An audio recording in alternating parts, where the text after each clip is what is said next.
Hello नमस्कार साथियों, मैं हूं नीरज पाल और आप देख रहे हैं ग्रो इंडिया चैनल। जी हाँ दोस्तों, मैं आज उपस्थित हुआ हूं आपको ये बताने के लिए कि जो 10th और 12th के एग्ज़ाम निरस्त हुए हैं या एग्ज़ाम होने वाले हैं, इसको लेके बच्चों में बड़ी कन्फ्यूज़न है। तो आज हम इसी कन्फ्यूज़न को दूर करने के लिए उपस्थित हुए हैं। तो मैं आपको बता दूं, पहले जो आपके 10th के एग्ज़ाम हैं वो नहीं होंगे और 11th के हैं वो एग्ज़ाम नहीं होंगे, और जो 12th के हैं एग्ज़ाम वो होंगे। वो किस प्रकार से होंगे वो चलिए देखते हैं पूरी जानकारी। आइए देखते हैं। जी हाँ, हम देख रहे हैं लोक शिक्षण संचालनालय मध्य प्रदेश गौतम नगर भोपाल का ये लेटर है, जिसमें ये इसकी जानकारी साझा की गई है। तो आप देख पा रहे होंगे इसकी जो डेट है, डेट ये देख पा रहे होंगे आप, 28/4/21 की डेट दे रखी है। इसमें दिखाया गया है समस्त संभागीय संयुक्त संचालक लोक शिक्षण और समस्त जिला शिक्षक और अधिकारियों के लिए लेटर है। इसमें समस्त विकासखंड शिक्षा अधिकारियों के लिए और समस्त संकुल प्राचार्य हाई और higher secondary school Madhya Pradesh के लिए ये लेटर जारी किया गया है। तो इसमें विषय दिया है शासकीय विद्यालयों में कक्षा 9वीं और 11वीं की वार्षिक परीक्षाएं जो हैं उनके लिए ये दी गई हैं। ठीक है, आगे देख लेते हैं। आगे दिया है इसमें संदर्भ में दिया है मध्य प्रदेश शासन स्कूल शिक्षा विभाग का पत्र क्रमांक CPI, और ये दिया है दिनांक 16/4/21 का। उक्त संदर्भित पत्र के अनुसार विद्यालयों को कक्षा 9वीं और 11वीं के परीक्षा परिणाम दिनांक 30 अप्रैल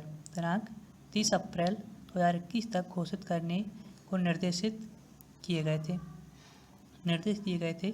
लेकिन क्या हुआ, कोरोना संक्रमण की जो भी बीमारी चल रही है उसके कारण ये काम नहीं हो पाया है। तो आगे दिया है कोरोना संक्रमण की स्थिति को देखते हुए परीक्षा परिणाम घोषित करने की तिथि 15 मई कर दी गई है। पहले कितनी 3 अप्रैल थी, लेकिन अब 15 मई कर दी गई है। 15 मई की जाती है। परीक्षा परिणाम संबंधित जानकारी को विमर्श पोर्टल पर, जी हाँ, तो आप इसका रिजल्ट विमर्श पोर्टल पर देख सकेंगे। विमर्श पोर्टल पर 20 मई 2021 तक दर्ज करें तो आप देख सकेंगे। इसमें ऑल ऑफ पूरे लेटर का कहने का मतलब यही है कि जो 11th और 9th की जो परीक्षा का रिजल्ट होगा वो आपका किस में दिया जाएगा, इसमें 15 तारीख तक दे दिया जाएगा और 20 तारीख तक अपने पोर्टल पर अपडेट कर दिया जाएगा। और आप देखेंगे कि जो 12th की परीक्षाएं हैं वो होंगी, वो किस प्रकार से होंगी, चलिए देखते हैं आगे। आप यहाँ पे देख पा रहे होंगे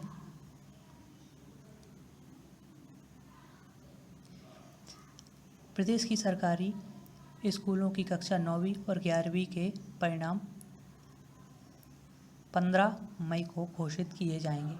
15 मई तक घोषित किए जाएंगे। पहले यह 30 अप्रैल को घोषित किए जाने थे। लेकिन अब 15 मई को घोषित किए जाएंगे। निर्णय लिया गया है बुधवार देर शाम को लोक शिक्षण आयुक्त ने संशोधित आदेश जारी कर यह स्कूली शिक्षा के प्राचार्य से 15 मई तक रिजल्ट घोषित करने को कहा है।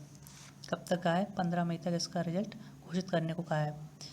शिक्षा विभाग के सूत्रों ने बताया कि प्रदेश में कोरोना की रफ्तार बढ़ने के साथ ही सरकार ने सरकारी दफ्तरों में स्टाफ की संख्या 10% कर दी है। ऐसे में टेस्ट व अर्धवार्षिक परीक्षा के आधार पर रिजल्ट तैयार करने में वक्त लग रहा है। इसे ध्यान में रखकर ही रिजल्ट घोषित करने के लिए 15 दिन अतिरिक्त स्कूली समय दिया गया। 15 दिन अतिरिक्त स्कूलों को समय दे दिया गया है। इसमें ख़ास बात यह है कि पहली बार 10वीं और 12वीं की परीक्षाएं जो हैं, पहली बार 10वीं और 12वीं की तरह 9वीं व 11वीं का रिजल्ट परिणाम ऑनलाइन दिखेगा।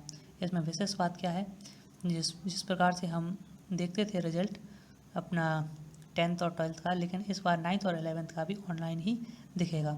सभी स्कूल परीक्षा परिणाम घोषित करें सभी स्कूल परीक्षा परिणाम घोषित करें व 5 मई तक विमर्श पोर्टल पर डालें। इसके साथ ही 10वीं और 12वीं की परीक्षा को पहले मई में कराया जाना था।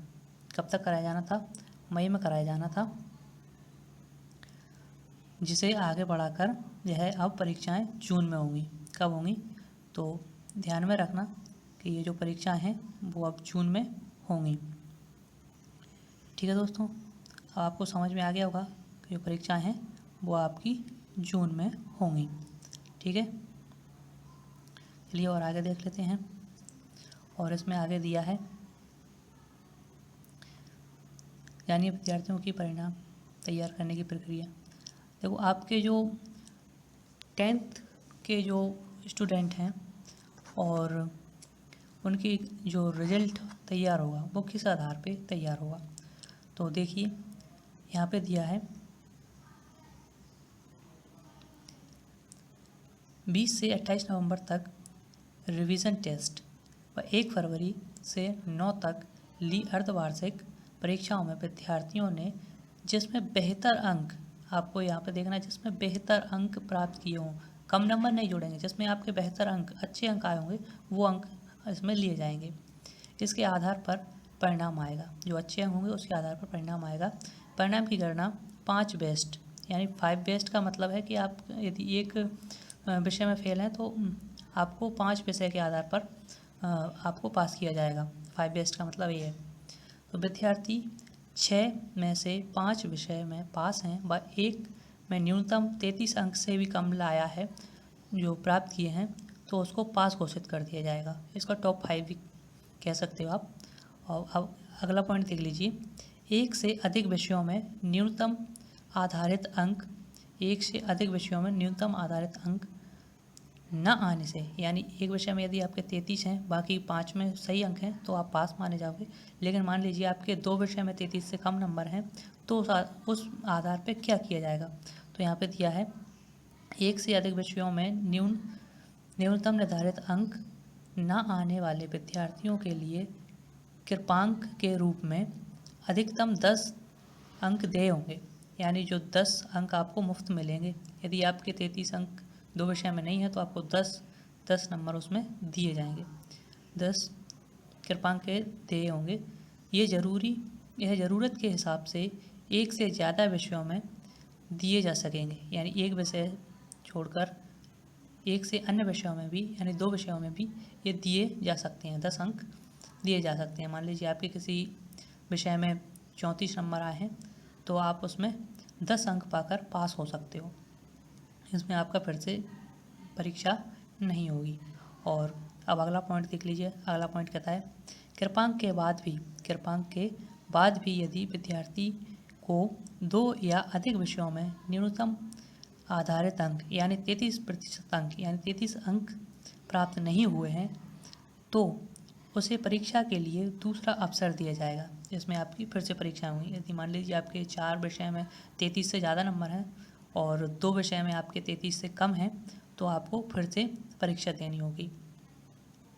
न्यूनतम अंक आधारित हैं तो उसे दूसरा अवसर दिया जाएगा, जिसमें विद्यार्थी द्वारा पहले परीक्षण में न्यूनतम आधारित अंक प्राप्त किए गए थे। क्या इसमें ऐसे विषय जिनमें विद्यार्थी द्वारा पहले परीक्षा में न्यूनतम निर्धारित अंक प्राप्त किए गए थे, उन विषयों में उसे दोबारा परीक्षा देनी होगी। यानी आप 2 विषय में यदि फेल हो, यहाँ सिंपल कहने का मतलब ये है कि यदि आप 2 विषयों में फेल हो तो आपको फिर से परीक्षाएं देनी होंगी। ठीक है दोस्तों, बढ़ते हैं थोड़ा आगे।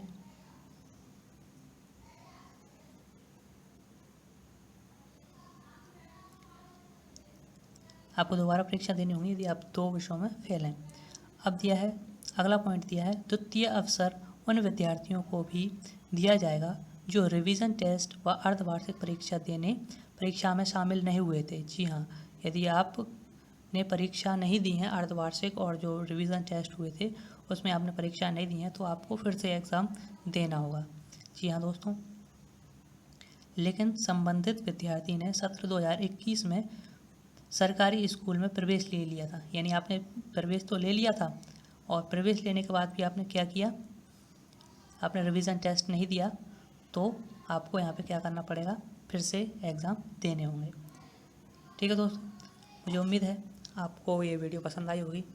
तो आपको यदि ये वीडियो पसंद आई है तो लाइक कीजिए और सब्सक्राइब कीजिए। यदि आपको ये वीडियो पसंद नहीं आई है तो डिसलाइक कीजिए, और यदि आपको ये वीडियो पसंद आई है तो लाइक और सब्सक्राइब कीजिए। जय हिंद दोस्तों, मिलते हैं फिर किसी और वीडियो में। तब तक देखते रहिए ग्रो इंडिया।